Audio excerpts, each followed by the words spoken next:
নমস্কাৰ study and learn Assam YouTube চেনেললৈ আপোনাক সকলোকে স্বাগতম জনাইছোঁ। আজি আমি আলোচনা কৰিম ছ'চিয়েল ষ্টাডিৰ কিছুমান গুৰুত্বপূৰ্ণ কুৱেশ্যন এনচাৰ, যিবিলাক কুৱেশ্যন এনচাৰ আপোনালোকৰ আগন্তুক দিনত আহিব লগা অসম চৰকাৰৰ বিভিন্ন ধৰণৰ প্ৰতিযোগিতামূলক পৰীক্ষা, বিশেষকৈ অসম আৰক্ষী উপ পৰিদৰ্শক, আছাম পুলিচৰ ABUB লগতে ADRE 2.0ত বিশেষভাৱে সহায় হ'ব। ছ'চিয়েল ষ্টাডিৰ ওপৰত প্ৰস্তুত কৰা এইটো আমাৰ 10 নম্বৰটো ভিডিঅ'। আপোনালোকে যদি আগৰ ভিডিঅ'কেইটা চোৱা নাই, ডেছক্ৰিপশ্যনৰ লিংক আছে বা প্লে'লিষ্টত গৈ আপোনালোকে আগৰ ভিডিঅ'কেইটা চাব পাৰিব। তেন্তে পলম নকৰি আজি আমাৰ ভিডিঅ'টো আৰম্ভ কৰোঁ আহক। কুৱেশ্যনখিনি ষ্টাৰ্ট কৰাৰ আগতে আপোনালোকক জনাই থওঁ যে যোৱা ভিডিঅ' অৰ্থাৎ ছ'চিয়েল ষ্টাডিৰ ছেট 9ত আমি ডিছকাছ কৰিছিলোঁ ক্লাছ 10ৰ ছেবা বুকখনৰ 8 নম্বৰ চেপ্টাৰ পৃথিৱীৰ ভূগোল, আৰু এই ভিডিঅ'টোতো আমি ইনক্লুড কৰিছোঁ পৃথিৱীৰ ভূগোলৰ অতিকৈ গুৰুত্বপূৰ্ণ কিছু কুৱেশ্যন এনচাৰ, লগতে এটা দুটা ৰিলেটেড কুৱেশ্যন আমি এড কৰি দিছোঁ। আপোনালোকে প্ৰথমৰ পৰা শেষলৈকে খুব গুৰুত্ব দি ভিডিঅ'টো চাব বুলি আশা ৰাখিলোঁ। প্ৰথম কুৱেশ্যনত চাম আমি কি দিয়া হৈছে, bearing C is located in which ocean. ইয়াতে কৈছে কি বেৰিং সাগৰ কোনখন মহাসাগৰত অৱস্থিত। খুব গুৰুত্বপূৰ্ণ হয়, আৰু এই কুৱেশ্যনটোৰ শুদ্ধ এনচাৰটো হ'ব অপশ্যন এ পেচিফিক অ'চেন, অৰ্থাৎ বেৰিং সাগৰখন পেচিফিক অৰ্থাৎ প্ৰশান্ত মহাসাগৰত অৱস্থিত। নেক্সট চাম আমি, ইয়াতে দিয়া হৈছে Bermuda island is located in which ocean. Bermuda দ্বীপ কোনখন মহাসাগৰত অৱস্থিত। এতিয়া 4খন মহাসাগৰ দিয়া হৈছে, আৰু এই কুৱেশ্যনটোৰ শুদ্ধ এনচাৰটো হ'ব অপশ্যন চি আটলাণ্টিক মহাসাগৰ। বাৰ্মুডা দ্বীপটো আটলাণ্টিক মহাসাগৰত অৱস্থিত। নেক্সট চাম আমি, ইয়াতে দিয়া হৈছে the Gulf of Mexico is connected to which ocean. Mexico উপসাগৰ কোনখন মহাসাগৰৰ লগত সংযুক্ত। খুব গুৰুত্বপূৰ্ণ হয় গল্ফ অফ মেক্সিকো, আৰু এই কুৱেশ্যনটোৰ এনচাৰটো হ'ব option B Atlantic ocean. Mexico উপসাগৰখন আটলাণ্টিক মহাসাগৰৰ লগত সংযুক্ত। নেক্সট কুৱেশ্যন চাম আমি, which is the world third largest ocean. আমি ফাৰ্ষ্ট আৰু ছেকেণ্ডখনৰ বিষয়ে আগৰ ভিডিঅ'ত ডিছকাছ কৰিছিলোঁ। ইয়াতে সুধিছে কি বিশ্বৰ তৃতীয় বৃহত্তম মহাসাগৰখন তলত উল্লেখ কৰা কোনখন, আৰু এই কুৱেশ্যনটোৰ এনচাৰটো হ'ব অপশ্যন চি ইণ্ডিয়ান অ'চেন। বিশ্বৰ তৃতীয় বৃহত্তম মহাসাগৰখন হৈছে ভাৰত মহাসাগৰ। ইণ্ডিয়ান অ'চেনৰ ওপৰত আমি ইম্পৰ্টেণ্ট চাই কেইটামান কুৱেশ্যন ইয়াতে ইনক্লুড কৰিছোঁ, আপোনালোকে চাই ল'ব। ফাৰ্ষ্ট কুৱেশ্যনটো চাম আমি, Seychelles is located in which ocean. Seychelles কোনখন মহাসাগৰত অৱস্থিত। খুব গুৰুত্বপূৰ্ণ হয়, আৰু এই কুৱেশ্যনটোৰ এনচাৰটো হ'ব option C Indian ocean. Next চাম আমি, Madagascar is located in which ocean. Madagascar কোনখন মহাসাগৰত অৱস্থিত। এই কুৱেশ্যনৰ এনচাৰটো হ'ব ইণ্ডিয়ান অ'চেন। আপোনালোকে খুব ভালদৰে চাই যাব আৰু পইণ্টকেইটা পাৰিলে নোট কৰি যাব। নেক্সট চাম আমি, Arabian sea is a part of which ocean. আৰৱ সাগৰ কোন মহাসাগৰৰ এটা অংশ। এই কুৱেশ্যনৰ এনচাৰটো হ'ব ইণ্ডিয়ান অ'চেন। আৰৱ সাগৰ হৈছে ভাৰত মহাসাগৰৰ এটা অংশ। নেক্সট চাম আমি, red sea is a part of which ocean. লোহিত সাগৰখন কোন মহাসাগৰৰ এটা অংশ। এই কুৱেশ্যনৰ এনচাৰটো হ'ব ইণ্ডিয়ান অ'চেন। আপোনালোকে মনত ৰাখিব, লোহিত সাগৰখন ইণ্ডিয়ান অ'চেন অৰ্থাৎ ভাৰত মহাসাগৰৰ এটা অংশ। নেক্সট চাম আমি, বে অফ বেংগল। খুব গুৰুত্বপূৰ্ণ হয়, bay of Bengal is a part of which ocean. বংগ উপসাগৰ কোনখন মহাসাগৰৰ এটা অংশ। এই কুৱেশ্যনৰ এনচাৰটো হ'ব option C Indian ocean. Next চাম আমি, Persian gulf is a part of which ocean. পাৰ্চী উপসাগৰ কোনখন মহাসাগৰৰ এটা অংশ। এই কুৱেশ্যনৰ এনচাৰটো হ'ব ইণ্ডিয়ান অ'চেন।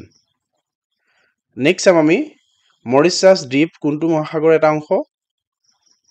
এই কুৱেশ্যনৰ এনচাৰটো হ'ব ইণ্ডিয়ান অ'চেন। ইয়াতে আমি বহুকেইটা ইণ্ডিয়ান অ'চেনৰ কুৱেশ্যন ডিছকাছ কৰিলোঁ, আপোনালোকে খুব ভালদৰে পইণ্টকেইটা নোট কৰি যাব যাতে আপোনালোকৰ খেলি মেলি নহয়।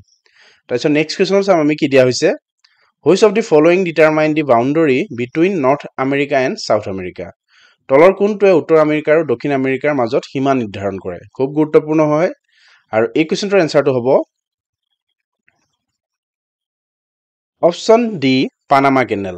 পানামা কেনেলে উত্তৰ আমেৰিকা আৰু দক্ষিণ আমেৰিকাৰ মাজৰ সীমা নিৰ্ধাৰণ কৰে। হয়তো কুৱেশ্যনটো এনেকৈ নাথাকি আপোনালোকে অলপ বেলেগকৈও থাকিব পাৰে, কিন্তু আপোনালোকে মনত ৰাখিব দক্ষিণ আমেৰিকা আৰু উত্তৰ আমেৰিকাৰ সীমা নিৰ্ধাৰণ কৰে পানামা কেনেলে।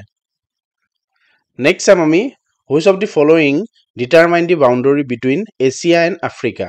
মনত ৰাখিব আপোনালোকে এছিয়া আৰু আফ্ৰিকাৰ মাজত সীমা নিৰ্ধাৰণ কোনে কৰে, আৰু এই কুৱেশ্যনটোৰ শুদ্ধ এনচাৰটো হ'ব এইকেইটা কুৱেশ্যন খুব আমাৰ অসম চৰকাৰে হওক বা ভাৰত চৰকাৰে হওক পৰীক্ষা সময়ত খুব আহি থকা দেখা যায় আৰু এই কুৱেশ্যনটোৰ এনচাৰটো হ'ব option B red sea next চাম আমি একেলগে দি দিছোঁ আপোনালোকে ভালদৰে চাব কুৱেশ্যনটো Gobi Thar and Arabian desert are located in which continent Gobi Thar আৰু আৰৱ মৰুভূমি কোনখন মহাদেশত অৱস্থিত খুব গুৰুত্বপূৰ্ণ হয় মই এটা এটাকৈ কুৱেশ্যন বনোৱা নাই একেলগে দি দিছোঁ গোবি থৰ আৰু আৰবিয়ান ডিজাৰ্ট অৰ্থাৎ মৰুভূমি কোনখন মহাদেশত অৱস্থিত আৰু এই কুৱেশ্যনটোৰ এনচাৰটো হ'ব অপশ্যন চি এছিয়া মহাদেশ নেক্সট চাম আমি Baikal Chilka Sambhar Loktak and Dal lake are located in which continent Baikal Chilka Sambhar Loktak আৰু ডাল হ্ৰদটো কোনখন মহাদেশত অৱস্থিত একেলগে দি দিছোঁ আৰু আপোনালোকে মনত ৰাখিব ইয়াতে আমি ৱৰ্ল্ড জিঅ'গ্ৰাফিৰ বিষয়ে যিহেতু পঢ়ি আছোঁ সেইকাৰণে আমি ইয়াৰ কুৱেশ্যনৰ পেটাৰ্ণটো ৱৰ্ল্ড জিঅ'গ্ৰাফিয়ে হয় ইয়াত যদি আপোনাৰ কাণ্ট্ৰি থাকিলেহেঁতেন তেতিয়াহ'লে কিন্তু অপশ্যন বেলেগ হ'লহেঁতেন সেইখিনি হয়তো আপোনালোকে বুজি পাইছে আৰু এই কুৱেশ্যনটোৰ শুদ্ধ এনচাৰটো হ'ব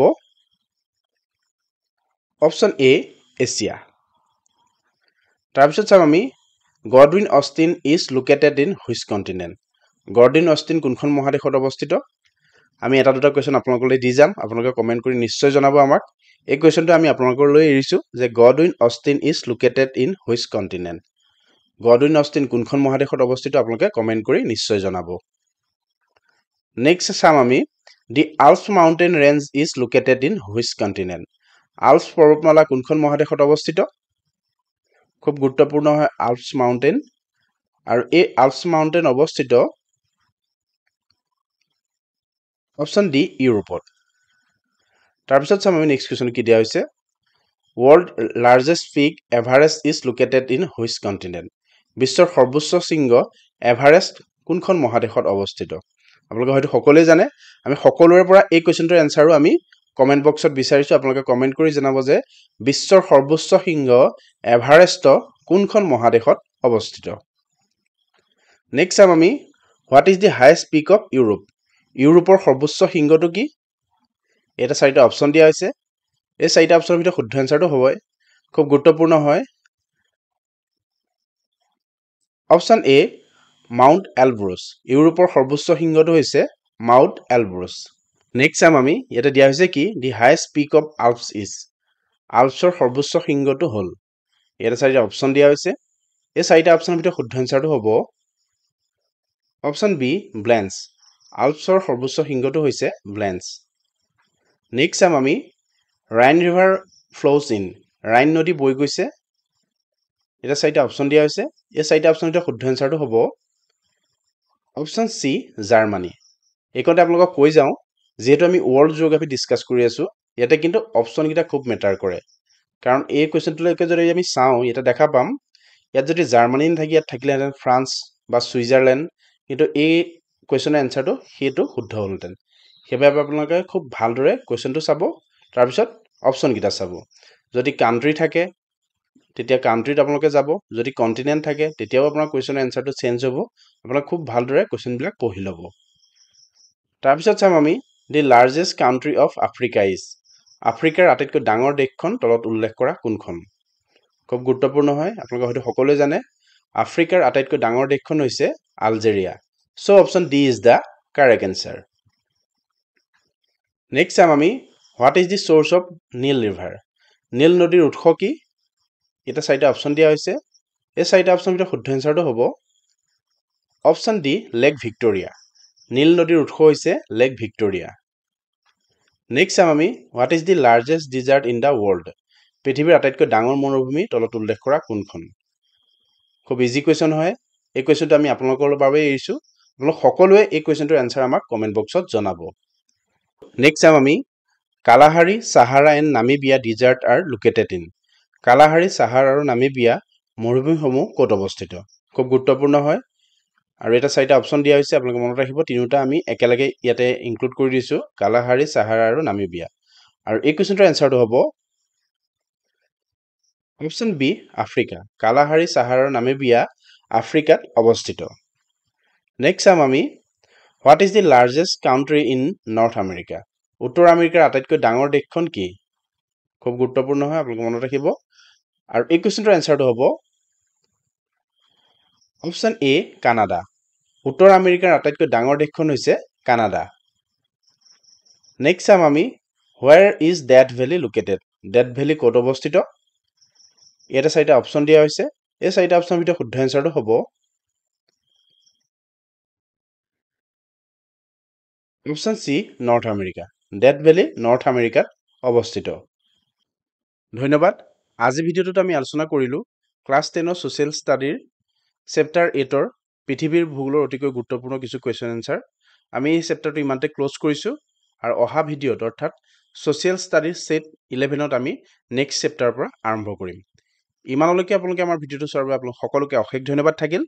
আগন্তুক দিনত আমাৰ গুৰুত্বপূৰ্ণ ভিডিঅ'বোৰ পাবৰ বাবে আমাৰ চেনেলটো ছাবস্ক্ৰাইব কৰি ৰাখিব। আৰু আজি ভিডিঅ'ৰ পৰা যদি আপোনালোকৰ অলপ হেল্প হৈছে বুলি ভাবিছে, লগৰ বন্ধু বান্ধৱীৰ লগত শ্বেয়াৰ কৰিব আৰু কমেণ্ট কৰি জনাব যে আজি ভিডিঅ'টোৰ পৰা আপোনালোকে কিদৰে উপকৃত হৈছে।